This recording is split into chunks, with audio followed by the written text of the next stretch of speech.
The words of Morning Has Broken were quietly penned by a woman who believed in the beauty of simple things. Eleanor Farjeon was born in 1881 in London to a family of writers, musicians, and dreamers. She had a way with words that felt like sunlight on paper, gentle, lyrical, full of hope. Known for her children's books and poems, she created enchanted worlds for young minds to explore. But it was one short hymn tucked into a 1931 church songbook that would leave her most lasting legacy. Set to a haunting old Scottish melody called Bunison, her poem, Morning Has Broken, was a celebration of dawn, rebirth, and gratitude. It quietly made its way into the hearts of school children and churchgoers in England, but it was still far from fame. Then in 1971, something extraordinary happened. A young singer named Cat Stevens discovered the hymn and was captivated by its message of peace and new beginnings. He recorded it with tender vocals and a memorable piano arrangement, and the world listened. The song soared to the top of the charts and made a spiritual anthem for generations. Eleanor passed away in 1965, never knowing that the words she once wrote to honor the freshness of morning would one day rise again, sung around the world, cherished by millions, and carried like a prayer on the wind. And as you know, it's a very common song that we sing at UU, and it really speaks to our topic for the day, which is paying attention. Morning has broken like the first morning, and attending and paying attention to life as every day is a new day and a new beginning, and attending to that. So with that, may we have the opening bell, sir? Or what would we do without Kellen? And I know you're all thinking, what would we do without Don and Ann Leek? They're on their way home. May they travel safely. Okay. So here we are. So our theme for the day is paying attention, and I want to give credit to Ann Leek. She put together slides and helped me put this together, and we were going to present it together. Oh, we're getting there. Okay. Pay attention, yes, pay attention. We'll get there. I have it written down this time. Then we'll do the chalice lighting, then we'll greet one another, do joys and concerns, then we'll talk about paying attention and what that looks like, which we'll go from there. So the chalice lighting. Do I have another volunteer for the chalice lighting, or the same one? We love you, Kellen. Who would ever like to? And while you light the chalice, we can read this. We light our chalice, symbol of our faith, join in if you like, for truth sought through a questioning heart and an attentive mind, for love pursued through obstacles inside and outside our own human heart, and for forgiveness and all it entails, the place where truth and love meet and merge. That poem is written by Vanessa Southern. Vanessa Rush Southern is currently a member of the UUA Board of Trustees. She's also a senior minister of the First Unitarian Universalist Society of San Francisco. She's written several books. She's very well known and now known to us. The chalice won't light. Where's the oil that lasts for 7 nights?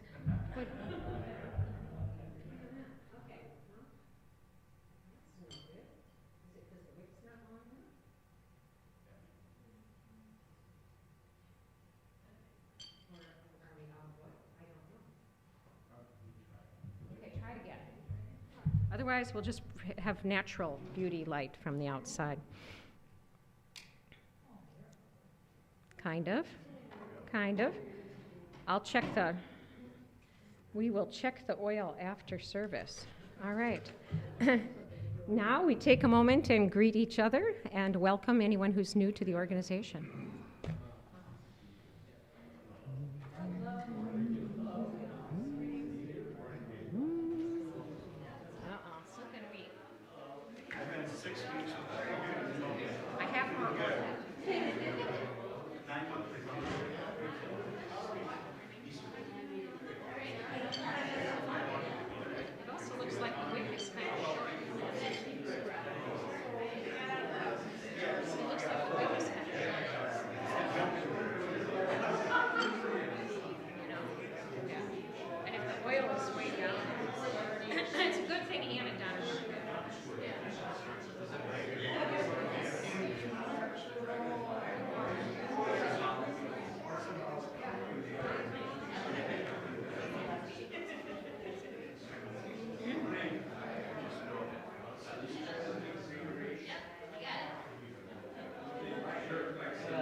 Next, as a part of our Sunday service, we always share joys and concerns. So we invite anyone who'd like to share a joy or a concern up to the microphone and drop a rock in the water as you share that joy and concern or concern.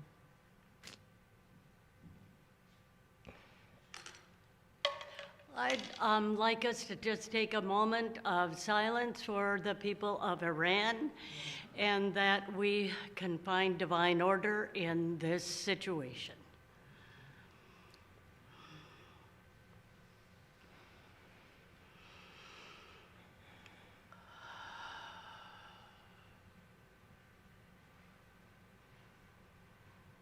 Thank you.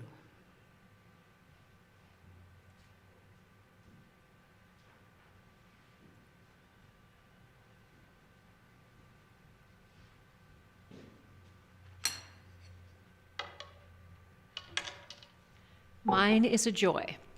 Yesterday, my husband and I, and a whole bunch of other people, got together and we settled on a legislative agenda for GROW, Grassroots Organizing for Western Wisconsin, to be able to take to the state government our concerns over things like education, water quality, health care. We narrowed down from 27 priorities, we had to narrow it down to 15. And we did so, with respect when, even though there were tensions sometimes because people had competing interests, we were able to work it out and use and experience democracy. So that was splendid.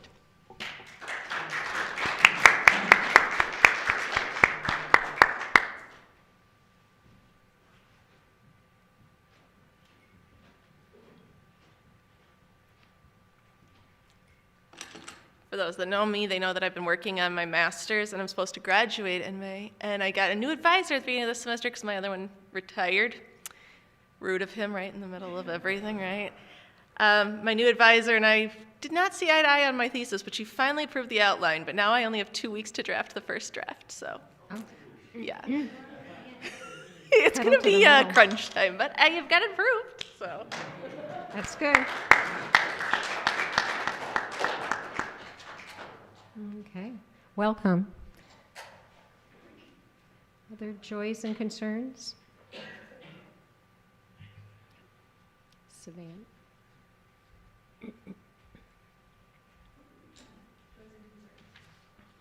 I have a concern for the folks in Kansas that just had their IDs and documentation invalidated. But I also have a joy that my mother-in-law came and joined us yesterday, and we caught up on a bunch of holidays, birthdays. Hadn't seen them since before Christmas, so it's really good to see. So, I'll just put that in there. Other joys and concerns? Okay. If not, then as always, we put the big rock in to represent the joys and concerns that go unspoken this morning.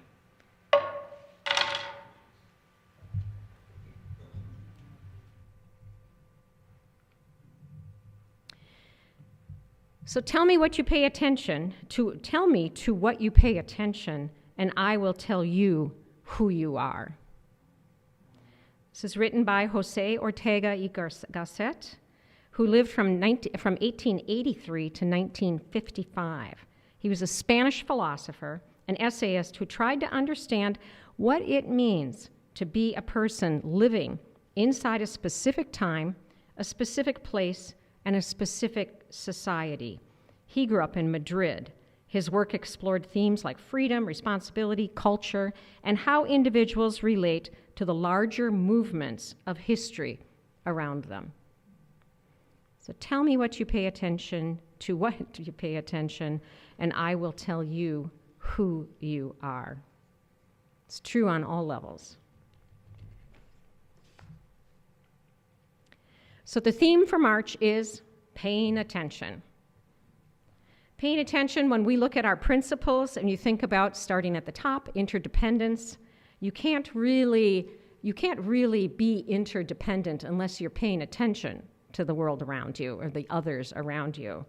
You can't embrace equity Embrace and engage in equity unless you're paying attention to the inequities in our world. You can't move toward transformation unless you're paying attention to the possibilities that are before you. And pluralism, can we really appreciate pluralism without paying attention? We can't. Generosity, we need to understand those who need, and we see them and pay attention to them. And obviously justice.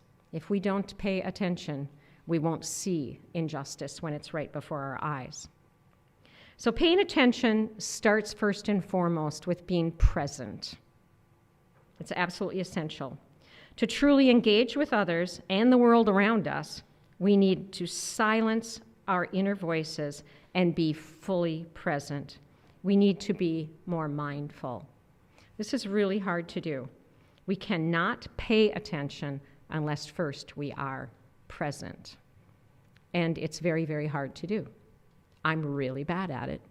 I probably have adult attention deficit disorder, but always your mind is moving to the next thing. It's very challenging to stay present in the moment and pay attention. So some of you might know in another life, I teach leadership at the University of Minnesota in the Healthcare Administration Master's Program.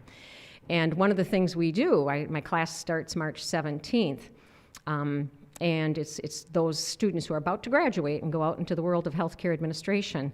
And one of the things we focus on and teach them is put your phones away, put your laptops down. You are paying attention here, you're attending and participating in this class. And then each class period, I have a group of students come up and bring the group to presence, almost a mindfulness exercise of bringing your mind to presence so that you can pay attention and attend to the people you're sitting next to, the conversations you're having as part of the class. So it's an exercise that we could spend a whole afternoon talking about, mindfulness and being present. But the end game of it, of course, is to pay attention. So what we're going to do today is we're going to have a little interactive session. You're going to love it, I promise. So we're going to break into clusters of 3 or 4 or 5, whatever you find comfortable in your grouping. And I have questions to pass out that we're going to talk through and spend quite a bit of time engaging in conversation today about paying attention. So the questions we're going to be discussing, and we don't have to get to all of these, but what I want you to think about, and you can in your group decide which questions you actually want to address. Question number 1 is, as a child, which of your senses was your favorite way of paying attention to the world? Your favorite way. Was it listening? Was it looking at things, visualizing? What was it? Was it tasting, eating? Mary? I think just being involved, just being out there. Okay. I didn't think about it at all. I mean, like going out and playing with friends and just being out. Just engaging with people. Okay. Okay. And we're going to talk about all of these when we break into our groups as well. But that's okay. We're going to go through them. So think about these. When growing up, what 1 or 2 things above all others did your family communicate were worthy of attention? What did your family, what were the unspoken words, what were the vibes in your family of, here's what we pay attention to around here? What was it? Was it achievement? What was it? Beauty? Duty? Kindness? Humility? What went on in your family of origin that impacted you? Number 3, it's said we become that which we give attention. To what do you attend? And of course, asking the other question, to what should you attend? But to what do you attend? And reflecting on that regularly. Number 4, as you've aged, what new things have grabbed your attention in a way they haven't before? How are you a different kind of person because of this? What have you attended to that you didn't before? When I was a kid, growing up in River Falls, Wisconsin, there wasn't diversity. I mean, if you were Norwegian versus, whatever, Scotch, that was diversity. And so we didn't attend to that as children. Number 5, are you paying enough attention to yourself? When you get up in the morning, do you take good care of yourself? And number 6, has paying close attention ever led you to an encounter with the holy? Paying close attention. So I have these printed off as well for those of you who like to look up close. And if you want to just break into some circles, and I'll pass out a sheet and you can have a little chat this morning.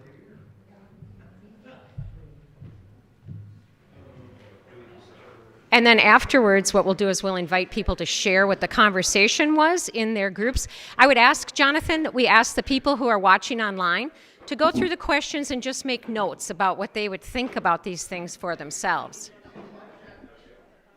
What?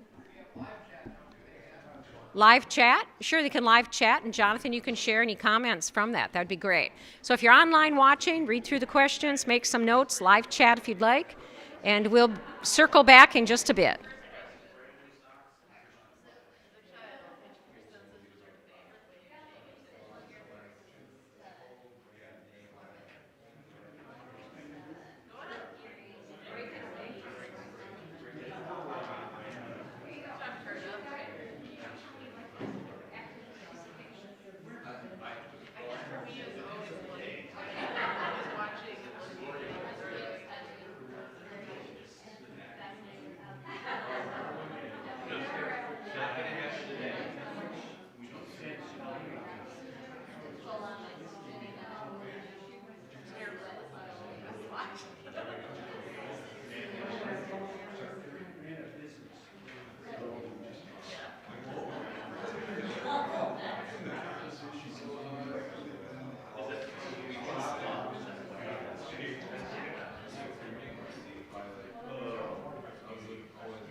Okay, are we ready to come back together? Good conversation. Jonathan, do we have anything exciting in the chat? Nope? Okay. All right. Well, who would like to share some of the highlights of their conversation? And did you get so far down to discuss any encounters with the holy? Anybody get that far? Okay, Anna, you want to share? If anybody speaks, we're going to use the microphone. So Callan has the microphone. Okay, we'll wait for the kids in the back row to come to attention. I know, Richard. Thank you. Okay. All right, did you have some good conversation? Interesting, okay. And Anna, would you like to start us out? No. Oh, no. Okay, how about you, Mary? Well, I just want to say that this is a wonderful experience and a really wonderful thing to do, that we're getting to know each other more. I think, for us, we learned some things about each other and probably about ourselves, too. So Good. Thank you, Alison. This was Good. really, really a good lesson. Good. Helped you pay attention? Yep. Learn to pay attention. Oh, we were able to pay attention keep to it. each other and learn some real things about each other. Oh. So therefore, how successful is that? Yeah, good. Good. I thought Bob would talk about meeting up with the angels. Share. I did mention getting in touch with yourself and your own intuition, but I didn't labor on that. I didn't belabor that idea. Okay. All right. Okay. Other groups want to share a little bit of any highlights? No, from your conversation?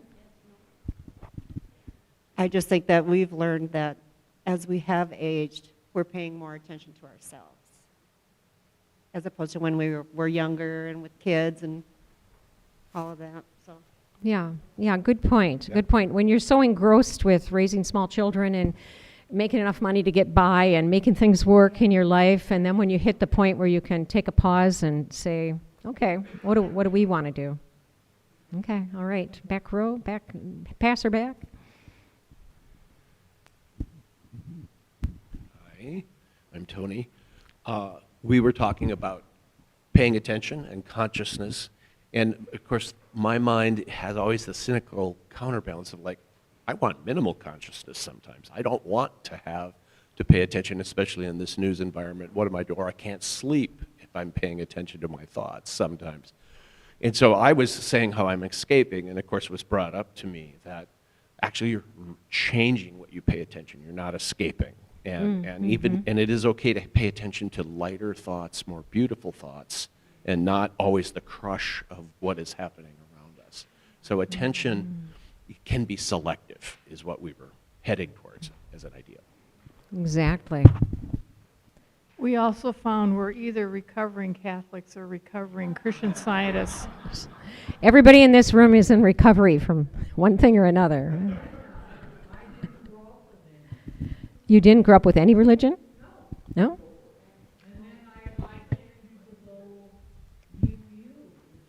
Oh, yes, yes.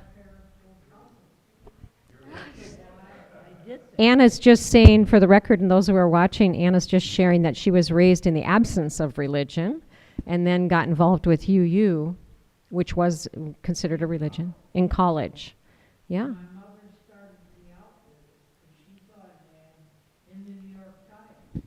Wow. Oh, okay. Oh, okay. Well, very good. Anna, maybe give her the mic. Yes. Anna was spiritual, she's saying, but her mom sent for a pamphlet in the New York Times that was labeled, "Are you a UU?" And maybe you don't know it, or, maybe you don't know. Okay. Other groups? Thoughts? Things you shared that you're finding about paying attention? Colin?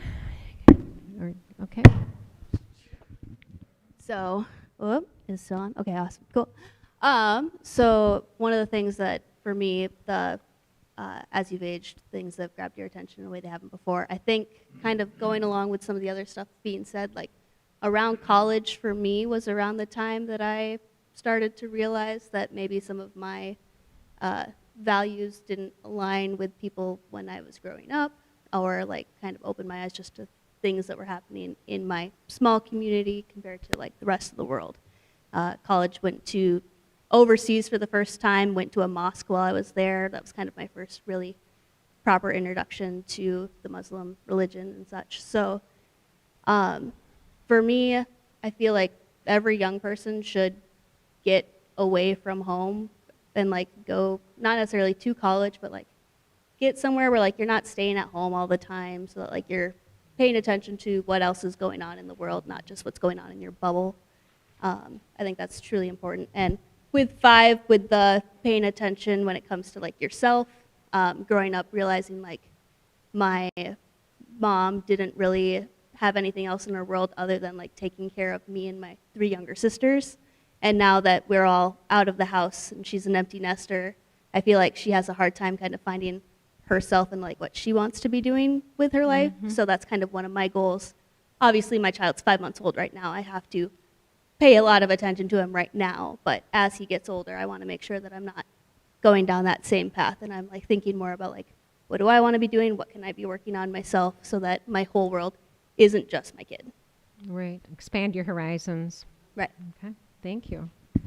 Other things that people would like to share? Any thoughts? Okay, Steve?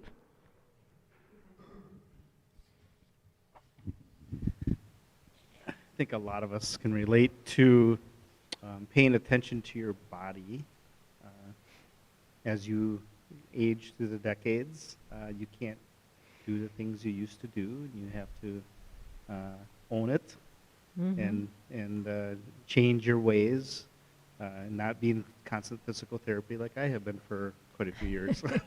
And maybe act your age. There you go. So, Yeah, paying attention to your physical self. Savannah?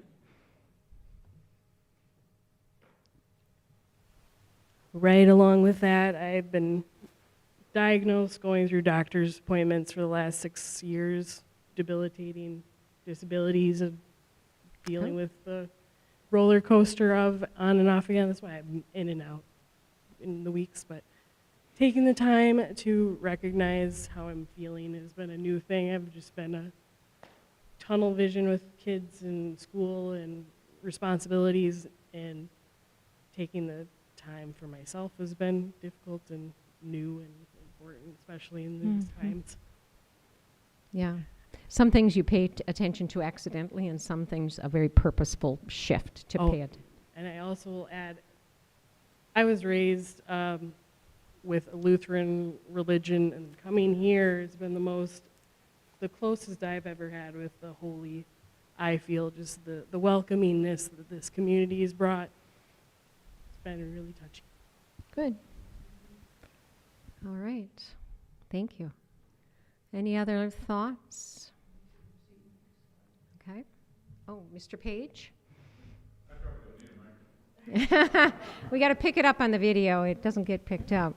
As long as the theme is paying attention, I had to smile with Morning Is Broken by Cat Stevens, and it's especially appropriate in a UU congregation to recognize the fact that Cat Stevens has been Yusuf Islam for almost 50 years, Yeah. which I think is a real testament to his personal integrity, and it just made me smile that he was the lead-off for this session today. Yeah. Very interesting. He's a very interesting man. Okay. All right. Now we're going to share a song. You can just listen in, and I'm going to pass out some of the words for people who have a little trouble hearing if you'd like one. We can go ahead and play that, Jonathan.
Our announcements. Next week, we're going to have the role of the observer. For those of you who don't know Eileen Korenik, I'm sure a lot of you have heard her here before. She is a retired physics professor from the university. She's just an outstanding intellectual, treasure chest, I would say. And she's going to be talking to us about the role of the observer. After that, there's going to be a de-stressing workshop. Indivisible is running workshops here in the afternoon on a couple Sundays a month. Daylight saving times begins. We'll spring forward. On March 15th, Chad Snyder, who has spoken here before, is going to be joining us again and doing a talk about Lent and what we give up, which should be very, very interesting. An additional announcement, our annual meeting is coming up in May. We will be looking for new board members. There'll be a nominating committee appointed soon.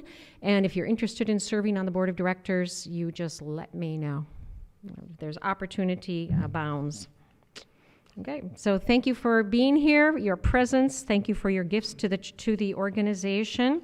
There's always a basket in the basket if you're able to and would like to make a financial contribution. And then on for coffee and treats. Today we have a real treat because Kate Ihus brought a fabulous-looking quiche that is out there and warmed up. And my husband, David, made some really fine gluten-free pistachio cookies. The recipe's there. They were in the New York Times yesterday. He picked that out and made that. We've got some cheese and crackers, some coffee, and some tea. So please join us in the kitchen for coffee and conversation if you like. And have a great week. We'll now gather for our closing words.